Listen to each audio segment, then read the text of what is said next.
Omulamuzi w'eddaala erisooka Gladys Kamasanyu abadde mu mitambo gy'okuwozesa Dr. Stella Nyanzi emisango egimuvunaanibwa okuva mu 2017. Ekyennaku olunaku lwajjo bwe yabadde yaakawa ensala ye yafunye ekyekango bwe yakompoddwa akacupa k'amazzi mu bwenyi akaakasukiddwa okuva mu bawagizi ba Dr. Stella Nyanzi ababadde mu kkooti. Oluvannyuma lw'ekikolwa kino, Ssaabalamuzi Bart Katureebe afulumizza ekiwandiiko ekivumirira ebikolwa eby'okutyoboola kkooti. Ekiwandiiko kino kiraga kyaguddewo kaweefube w'okulaba ng'abalamuzi bongerwe obukuumi mu kkooti. Ssabalamuzi yeegattiddwako n'omuwandiisi w'essiga eddamuzi omuggya Pius Bigirimana ne batendereza obukkakkamu bw'omulamuzi Gladys Kamasanyu mu mbeera eyabaddewo. Kyokka okusinziira ku Simon Kinobe, pulezidenti w'ekibiina ekigatta bannamateeka, ebyabadde mu kkooti abitadde ku kusiiwuuka kwa mpisa n'ensigo gy'agambye zeesigibwa mu bantu eyoleka nti ky'oyagala okutuukako ty'olina kukifuna ng'oyise mu kwereega bikya na kkozesa lyanyi. Olaba nga kivudde emyaka 3 nga batugamba owaife kuba twalwana tuli entitled. Kati w'okuza abaana ng'obagamba okufuna mu ggwanga lino olina okulwana. Eyo ensigo gy'oba osize. Kati twasiga ensigo ya violence. Era tulina okufuba nnyo okulaba ng'ensigo eyo tugiggyayo. Abaana baffe baleme ate kudda mu kulwana buli ky'olaba nga tokkaanya ng'olwana. Twagadde n'okumanya oba olyawo ng'ekyakoleddwa kabonero akalaga ng'abamu ku bannansi bwe bajja obwesige mu kitongole ekiramuzi. Kooti erina okukola independently nga terina luuyi lwe yeekuusaako oba lwe yeekubako.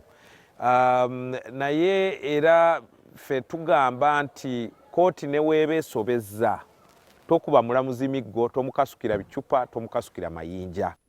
N'okuyingiza ebyobufuzi mu nsonga za kkooti nakyo kino baagamba kifuuse omuteeru. Agambye nti bannamateeka ba Nyanzi baabadde n'omwagaanya omulala gwe bandikozesezza mu mateeka ne bateekubiira ku byabufuzi. Musango nga guno ogubadde ewa Stella Nyanzi ffe twawakanya Computer Misuse Act sections ezo era twateekayo constitutional petition mu kkooti etaputa ssemateeka. Naye ate simanyi lwaki tebaayimiriza kuwozesa kwa Stella Nyanzi nga kkooti etaputa ssemateeka ekola ki bw'esalawo.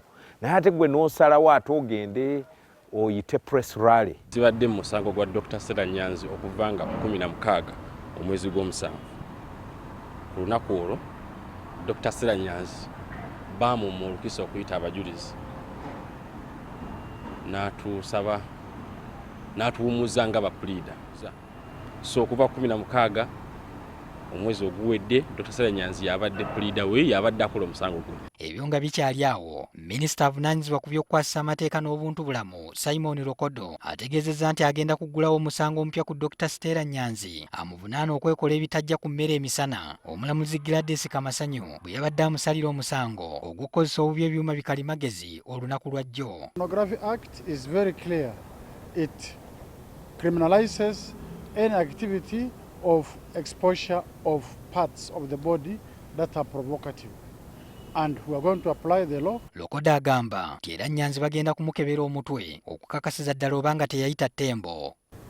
I have every reason to think that upstairs in terms of mind she is not steady and therefore would probably be more urgent to take her to a hospital to check our medical status. Lokodo naye avumiridde abavubuka abaasiiwuusa empisa ne bakuba omulamuzi akacupa k'amazzi.